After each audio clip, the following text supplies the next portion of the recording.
अस्सलाम वालेकुम, आदाब, नमस्कार। परभणी न्यूज महानगर में आपके साथ शेख इफ्तिखार।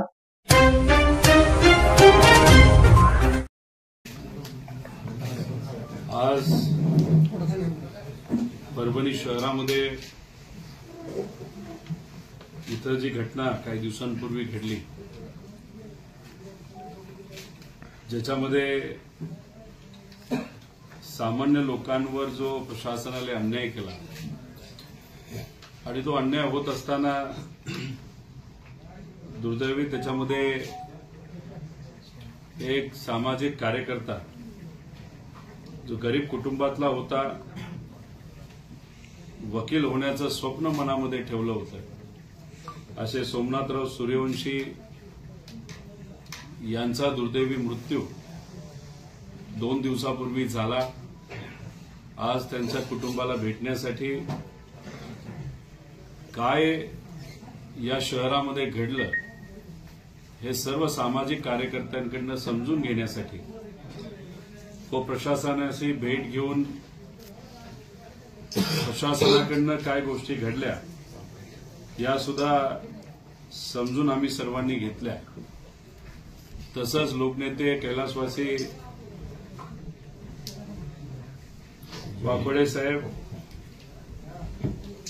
काल ते आपल्याला सोडून गेले। त्यांचं कार्य हे समाजासाठी व विश्वरत्न डॉक्टर बाबासाहेब आंबेडकरांचा विचार हा सामान्य लोकांपर्यंत घेऊन जाण्यासाठी व सर्व समाजामध्ये एक बंधुभावाची भूमिका असावी यासाठी अनेक वर्ष ज्यांनी प्रयत्न केले, यांच्या कुटुंबाला व आज त्यांचा संध्याकाळी अंत्यसंस्कार हजारो लोकांच्या उपस्थितीमध्ये होणार आहे। त्यांचं दर्शन घेण्यासाठी मी इथं आलेलो आहे आणि आज इथं असणारे जे सर्व पत्रकार बांधव या भागातले आहेत, ज्यांनी सुद्धा पत्रकार म्हणून योग्य अशी भूमिका गेल्या काही दिवसांमध्ये इथं घेतली आणि आज इथं माझ्याबरोबर पत्रकार परिषद घेण्यासाठी श्री भगवानराव भाऊ आहे, महाराष्ट्र उपाध्यक्ष सामाजिक न्याय विभाग, संतोष भाऊ बोबडे, अजय भाऊ गव्हाणे, रितेश भाऊ काळे असतील, डॉक्टर अनिलजी कांबळे असतील, तसंच इथं उपस्थित असणारे रमाकांत भाऊ असतील व काँग्रेसचे नेते। इथं आल्यानंतर जेव्हा मी सोमनाथ सूर्यवंशी यांच्या कुटुंबाला भेटलो, त्यांचे बंधू व त्यांच्या आईंशी चर्चा केली, त्यांचं साफ असं म्हणणं आहे की सरकारी व्यवस्थेने सोमनाथ सूर्यवंशीचा खून केलाय, हत्या केलेली आहे। सोमनाथ वकिली करणारे एक सामाजिक कार्यकर्ते ज्या दिवशी इथे एक दुर्दैवी घटना घडली, ज्याच्यामध्ये संविधानाची विटंबना एका मनोरुग्णालय केली, तिथं सर्व सामाजिक कार्यकर्ते एकत्रित येऊन सामान्य लोकांनी सुद्धा मोठं शांततेचं आंदोलन तिथं उभं केलं होतं। त्याच्यामध्ये सोमनाथ सुद्धा होता, वडारी समाजाच्या कुटुंबातून येतो, त्यांचे पालक दगड फोडून कसं तरी त्यांनी त्यांचं कुटुंब जगवलं होतं आणि त्याच्यात तो आता वकील होणार होता। तो सुद्धा त्या आंदोलनामध्ये शांततेच्या आंदोलनामध्ये सहभाग घेत होता आणि मग याच्यातच जेव्हा आंदोलन झालं त्यानंतर काही लोकांनी, आता ती लोक अचानक कुठून आली, चेहरा झाकलेला होता, ज्या पद्धतीने बीड शहरामध्ये काही महिन्यांपूर्वी वर्षापूर्वी एक दंगल घडली होती, ज्याच्यामध्ये सामान्य लोकांचं आणि तिथं असणाऱ्या स्थानिक लोकांचं काही घेणं देणं नव्हतं। काही लोक कुठून तरी आली आणि अचानक तिथं दंगल घडवली गेली, एक वाद पेटवण्याचा प्रयत्न काही लोकांकडून झाला, अशी चर्चा सुरू झाली। तशीच काहीतरी घटना इथं सुद्धा झाली, ज्याच्यामध्ये इथं असणारे सामान्य लोक, इथं असणारे आंबेडकर चळवळीतले लोक हे त्याच्यामध्ये कुठेही सहभाग घेत नव्हते, पण काही लोक येऊन इथं जाळपोळ केली, ती दगडफेक केली, दुकानं फोडली, काचा फोडल्या आणि याच्यातच एक वेगळं वातावरण परभणी शहरामध्ये करण्याचा प्रयत्न काही लोकांकडून तिथं झाला आणि तो जसा प्रयत्न झाला त्यानंतर संध्याकाळच्या वेळेस कोमिंग ऑपरेशन हे पोलीस प्रशासनाकडनं केलं गेलं. याच्यामध्ये सामान्य लोकांना उचललं गेलं, महिलांना मारलं गेलं. याच्यातच सोमनाथला जेव्हा उचललं गेलं तेव्हा पोलीस कोठडीत नेलं गेलं. पोलिसांनी खरं तर एखाद्या व्यक्तीला पोलीस कोठडीमध्ये घेतल्यानंतर घरच्यांना सांगावं लागतं की असा असा तुमचा नातेवाईक आमच्याकडे आहे, पण तसं कुठेही काही सांगितलं गेलं नाही. तिथं पोलिसांनी त्याची हाणमार केली, फार बेदम मारलं गेलं आणि दुर्दैव त्याच्यामध्ये त्याचा मृत्यू झाला. तो कसा झाला, का झाला, याच्यापेक्षा लोकांचा प्रश्न असा आहे की तुम्ही आत घेतल्यानंतर त्याला मारायचं काय कारण होतं. आणि मग नंतर काल परवा पोस्टमॉर्टमचा रिपोर्ट आल्यानंतर हे सिद्ध झालं की त्याला खूप मोठ्या प्रमाणात मारलं गेलं होतं, बेदम मारलं होतं आणि मग त्याच्यातच कदाचित त्याचा तो मृत्यू झाला असेल. त्यामुळे सोमनाथला न्याय मिळावं असे इथं असणाऱ्या सामाजिक कार्यकर्त्यांची, नागरिकांची, सर्व पक्षांची मागणी आहे, त्याच्या कुटुंबाची सुद्धा मागणी आहे. ज्या पोलीस प्रशासनाने कुठलेही नियम न पाळता तिथं याच्यावर आणि अनेक लोकांवर जे काही बेदम मारहाण केली अशा पोलीस प्रशासनावर सुद्धा कारवाई झाली पाहिजे. त्या पोलीस अधिकाऱ्यांना निलंबित केलं पाहिजे अशी सोमनाथच्या कुटुंबाची मागणी आहे आणि बऱ्याच काही त्याच्यामध्ये मागण्या आहेत. याच्यातच तिथं वात्सल्यताई नावाची एक महिला हॉस्पिटलमध्ये काम करते आणि मग जेव्हा कोमिंग ऑपरेशन केलं गेलं तेव्हा ही महिला फक्त असाच प्रयत्न करत होते की ज्या पद्धतीने महिलांना घराबाहेर काढलं जात होतं, घरात जाऊन मारलं जात होतं, हे कुठेतरी मोबाईलवर यावं, त्यामुळे व्हिडिओ काढत होते. आणि हे जेव्हा पोलीस प्रशासनाला कळालं तेव्हा त्यांना केसाले धरलं गेलं, त्यांना मारलं, बेदम मारलं, अमानवीय पद्धतीने मारलं, खोलीत नेलं गेलं. तिथं सुद्धा पुरुष पोलीस कॉन्स्टेबलनी त्यांना मारलं. त्यानंतर काही महिला अधिकारी होत्या तिथे. पण मग आमचा प्रश्न असा आहे की महिलेला पुरुषांनी कसं पकडलं, हात कसा लावला. कारण का महिला पोलीस अधिकारी असतील नाही तर कॉन्स्टेबल असतील तर त्यांनाच तो अधिकार असतो. हे असताना सुद्धा महिलांवर तिथं पुरुष कॉन्स्टेबलनी कसा मारहाण केली असा आमचा तिथं प्रश्न. त्याच्यावर तुम्ही काय कारवाई करणार आहात. त्यांनी अजून एफआयआर केलेली नाही. वात्सल्यताईंनी त्या नक्कीच त्या बाबतीत पुढाकार घेतील आणि कारवाई करतील, एफआयआर करतील. पण त्या लोकांवर सुद्धा कारवाई झाली पाहिजे असं सगळ्यांचं मत आहे. 144 कलम या शहरावर जेव्हा असतं तेव्हा कलेक्टरला पूर्णपणे अधिकार असतात. कलेक्टर हा चेअरमन असतो. पण कोमिंग ऑपरेशन केलं जाते हे कदाचित कलेक्टरना सुद्धा माहीत नव्हतं असं कुठेतरी आम्हाला कळतंय. मग पोलीस प्रशासनाला आदेश कुठून आले, कुणी त्यांना सांगितलं की कोमिंग ऑपरेशन करायचंय, कुणी त्यांना सांगितलं की लाठीचार्ज करायचा आहे, कुणी त्यांना सांगितलं की ज्यांना दिसेल त्याला तुम्ही घ्या आणि त्यांच्यावर हाणमार करा. कारण का वाकोडे साहेब असतील, भगवानराव असतील, इतरही सर्व जे प्रमुख सामाजिक कार्यकर्ते, पदाधिकारी होते, नेते होते, त्यांनी प्रशासनाला सहकार्य केलं होतं. त्यांनी जसं शांतता कशी आपल्याला ठेवता येईल यासाठी प्रयत्न केले होते. आणि मग याच्यातच मग हे जे घडलं ते कोणालाही पटणारं नव्हतं. त्यामुळे याच्यावर जे कुठले पोलीस अधिकारी जबाबदार असतील या बाबतीत कुठेतरी सरकारने आणि तिथं प्रशासनाने लवकरात लवकर त्याच्यावर कारवाई करण्याची जरूरत आहे. कैलासवासी वाकोडे साहेबांचं कार्य इतकं मोठं होतं, त्यांनाच प्रमुख कल्प्रेट नाही तर प्रमुख आरोपी त्याच्यामध्ये तिथं केलं गेलं. त्यांच्यावर दबाव इतका वाढला होता कारण का एकतर समाजाला शांत करायचं होतं, वातावरण सलोख्याचं असावं, शांततेचं असावं यासाठी ते प्रयत्न करत होते. आणि त्याच्यातच त्यांच्यावर म्हणजे कलेक्टर साहेबांवर ते बसवून तिथं सगळं नियोजन करत होते. ते कुठेही जाळपोळीत नव्हते. आणि याच्यातच वाकोडे साहेबांवर तिथं कारवाई झाली, तिथं त्यांच्यावर कलम टाकले गेले आणि प्रमुख आरोपी म्हणून त्यांना तिथं दाखवलं गेलं. या सगळ्या प्रेशरमध्ये दुर्दैवी त्यांच्यामध्ये त्यांना हृदय विकाराचा झटका आला, हार्ट अटॅक आला आणि त्याच्यात ते मृत्युमुखी पडले, ते आपल्याला सोडून गेले. त्यामुळे त्यांच्या कुटुंबाची सुद्धा एक व्यक्तिगत या बाबतीतली मागणी आहे. आमचं एकच म्हणणं आहे की आता इथून आम्ही मसाजोग बीडला तिथं जाणार आहोत. म्हणजे तिथं आरोपींना पकडलं जात नाही, मास्टर माइंडला पकडलं जात नाही आणि इथं सामान्य लोकांना मात्र लाठीचार्ज केला जातो. म्हणजे हा विरोधाभास आहे.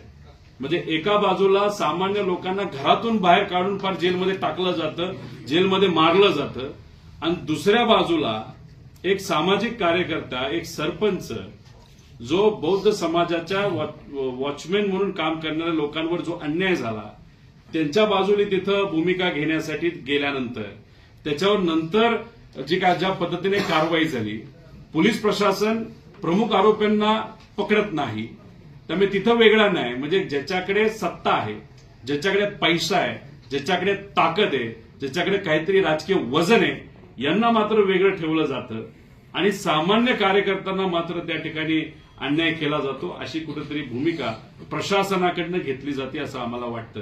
याच्यात आम्ही होम मिनिस्टर साहेबांना विनंती करतो की ज्या ज्या लोकांनी प्रशासनात राहून सामान्य लोकांवर अन्याय केला त्याच्यावर कारवाई ही 100% त्या ठिकाणी झालीच पाहिजे. त्या बाबतीत अधिवेशनामध्ये सुद्धा आमचे नेते तिथे मुद्दे मांडतायत. उद्या परवा जाऊन आम्ही सुद्धा तिथं बोलणारच आहोत.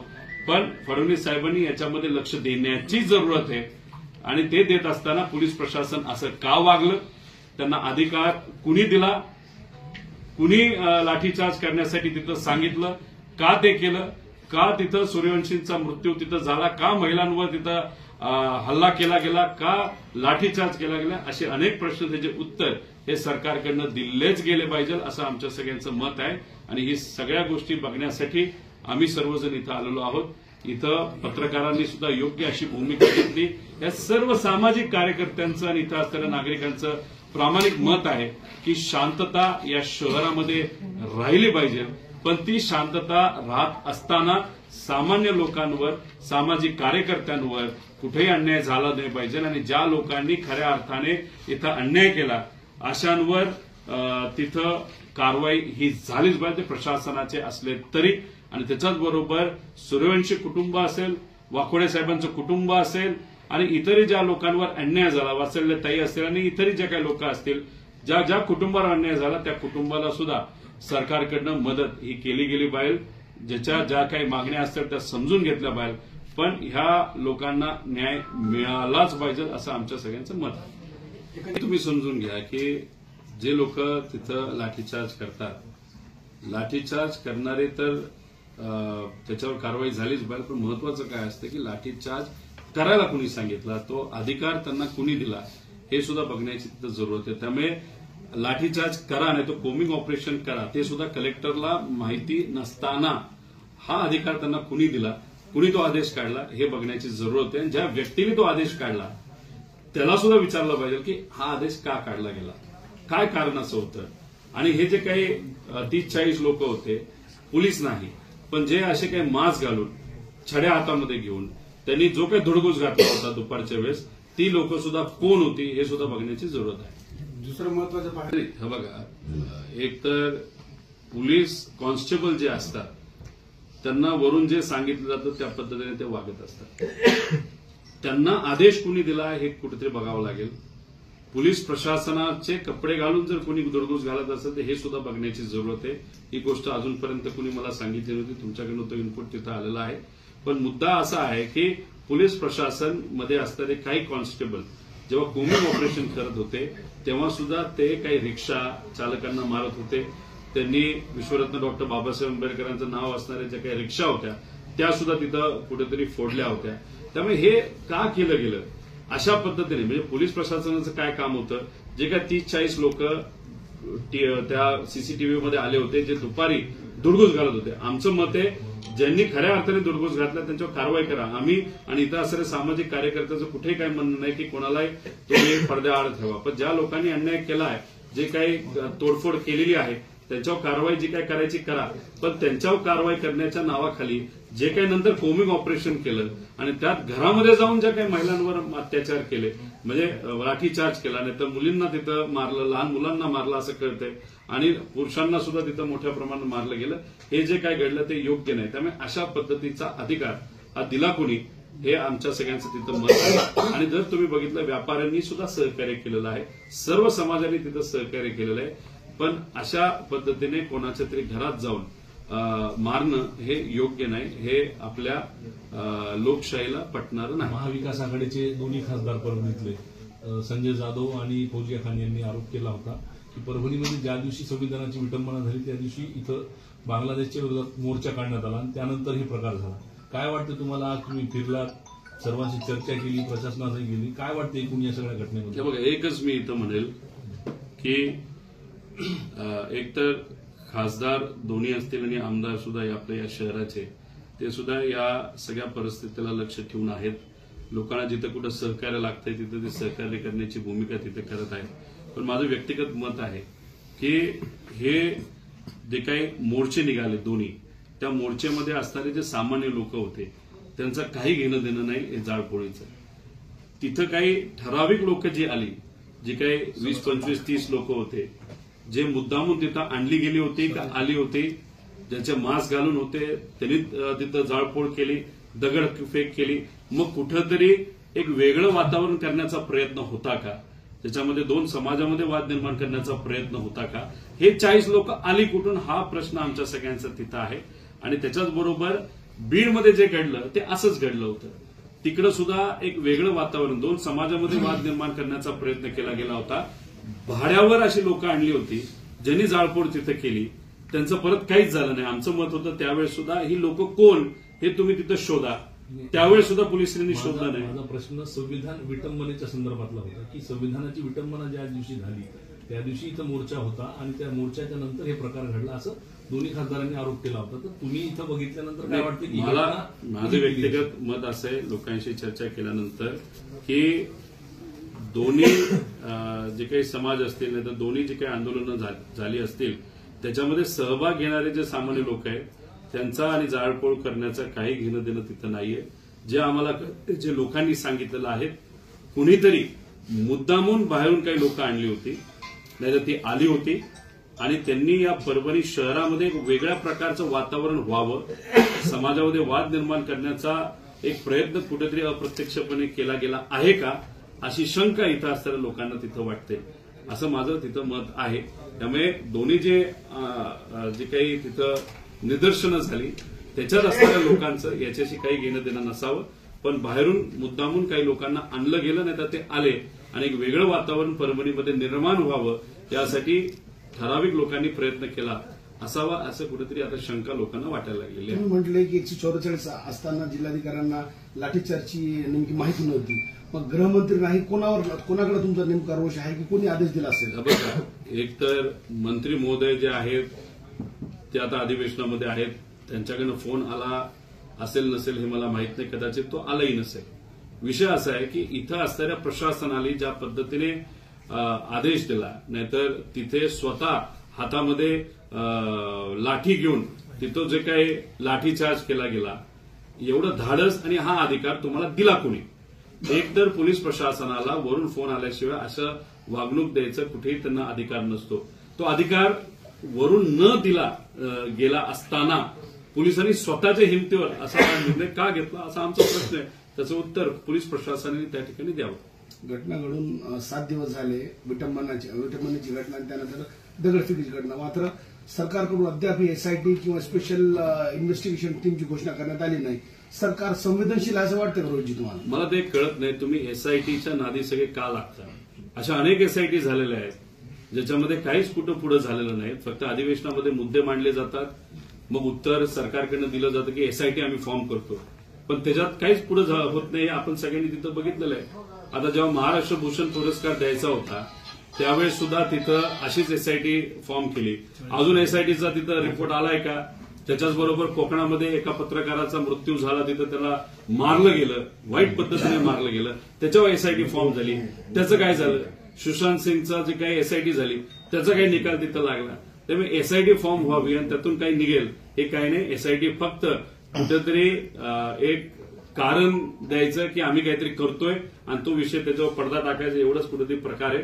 माझं असं स्पष्ट मत आहे की कुठला तरी एक असा अधिकारी, बीडमध्ये सुद्धा ही मागणी आम्ही केली होती आणि इथं सुद्धा आम्ही हीच मागणी केलेली, ज्याचा एक रेप्युटेशन असेल की एकदम क्लीन, म्हणजे कुठेही त्याला डाग लागलेला नसणारा एक माजी अधिकारी, त्याला ती जबाबदारी द्यावी आणि ह्याच्यात नाहीतर ज्युडिशियल एन्क्वायरी याच्या बाबतीत व्हावी.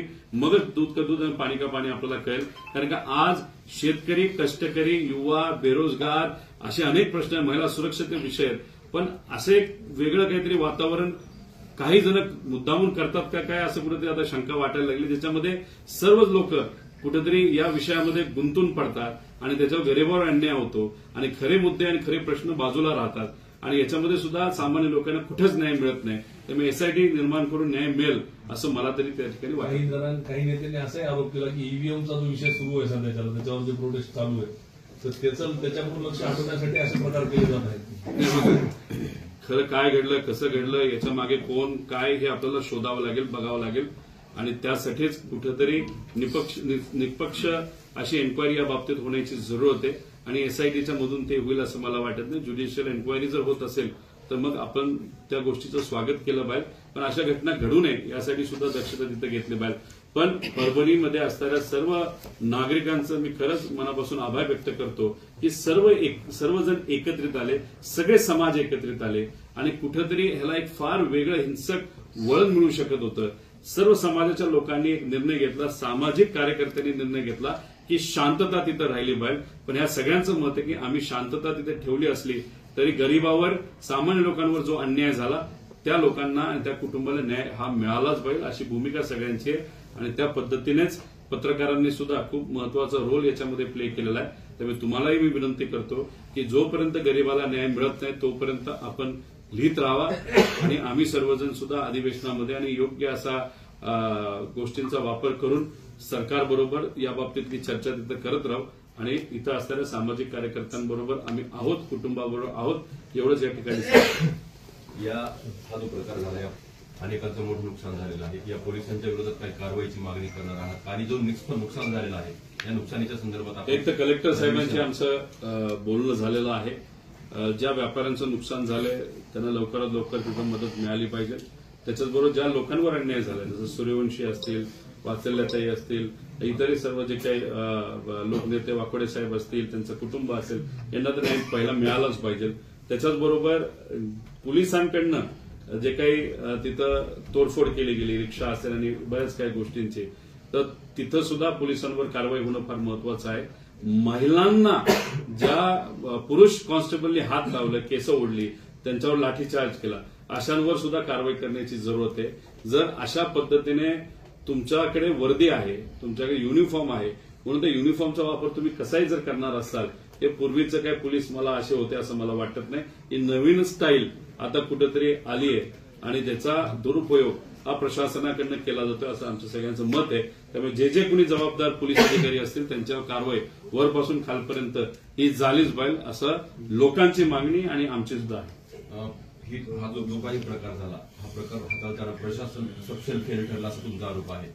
परंतु सकाळी सुरू झालेला प्रकार दुपारपर्यंत तसंच चालू होता. काय वाटतं, सरकार कोणाला पाठीशी घालण्याचा प्रयत्न करते का?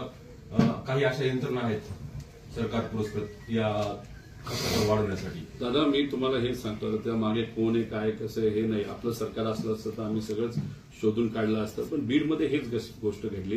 काही ठराविक लोक हे आणली गेली, नाही तर आली होती, त्यांनी धुडगूस घातला. पोलीस प्रशासन सुद्धा बघण्याचं काम करत होतं, नुसतं बघत होतं, मागे मागे चालत होतं. तशीच दुर्दैवी घटना परभणीमध्ये सुद्धा घडली. जेव्हा ही जाळपोळ होत होती, तोडफोड होत होती, तेव्हा पोलीस प्रशासन मागे मागे फक्त चालत होतं, बघण्याची भूमिका त्यांनी घेतली. म्हणजे बीडमध्ये जे काय घडलं, परभणीमध्ये जे घडलं, याच्यामध्ये नक्कीच समानता कुठेतरी आहे. आणि नंतर मग पोलीस प्रशासनाने तिथं ऍक्टिव्हनेस दाखवलं आणि ऍक्टिव्हनेस दुर्दैवी दाखवत असताना सामान्य लोकांवर मात्र अन्याय मोठ्या प्रमाणात तिथं झाला. आणि अशीच गोष्ट बघत असताना म्हणजे एका बाजूला सामान्य लोकांना न्याय मिळत नाही, सामान्य लोकांना कोथळीत घेतलं जातं, त्यांना तिथं हाणमार केली जाते. दुसऱ्या बाजूला बीडला जी घटना आता घडलेली देशमुखांची, त्या बाबतीत मात्र जो ताकदवान गुन्हेगार व्यक्ती आहे तो मात्र मोकाट तिथं हे आहे. म्हणजे या सरकारच्या काळामध्ये ज्यांच्याकडे सत्ता आहे, ज्यांच्याकडे पैसा आहे, ज्यांच्याकडे दम आहे, असे लोक मात्र गुन्हा करून सुद्धा बाहेर फिरतात आणि सामान्य लोकांना मात्र त्याच्यामध्ये अन्याय केला जातो. अशी कुठेतरी भूमिका प्रशासनाने घेतली जाते असं वाटतं. म्हणजे सरकार पुरस्कृत आहे असं म्हणणं आहे का तुमचं? तर बघा, आज आता या सरकारच्या बद्दल काही बोलणं योग्य ठरणार नाही, कारण सरकार अजून स्थापनच झालेलं नाही. मुख्यमंत्री आहेत, सगळे मंत्री आहेत, पण कोणाला कुठलं खातं दिलंय हे मंत्र्यांना सुद्धा तिथं माहित नाही. त्यामुळे याच्यात मला असं वाटतं की सरकार याच्या पाठीमागे असेल असं आत्ता बोलणं योग्य ठरणार नाही. पण प्रशासनाने स्वतःच्या लेवलवर चुकीचे निर्णय घेऊन एक वेगळ्या प्रकारचं वातावरण इथं करण्याचा प्रयत्न तिथं केला गेलाय. पण ही जी काही 40-50 लोक आहेत जे मास्क घालून धुडगूस घालणारे ती मात्र कुठेतरी एका विशिष्ट विचाराचे असू शकतात, ज्याच्यामध्ये सराईत तर आहेतच, विशिष्ट विचाराचे सुद्धा, ज्यांनी बीडमध्ये सुद्धा दोन समाजामध्ये वाद निर्माण केला, परभणीमध्ये सुद्धा त्याच प्रकारे प्रयत्न हा केला गेला असं आमचं स्पष्ट मत झालेलं आहे.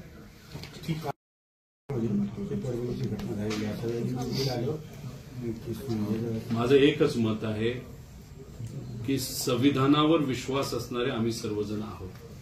या देशामध्ये असा कुठलाही व्यक्ती नाही ज्याचा संविधानावर विश्वास नाही.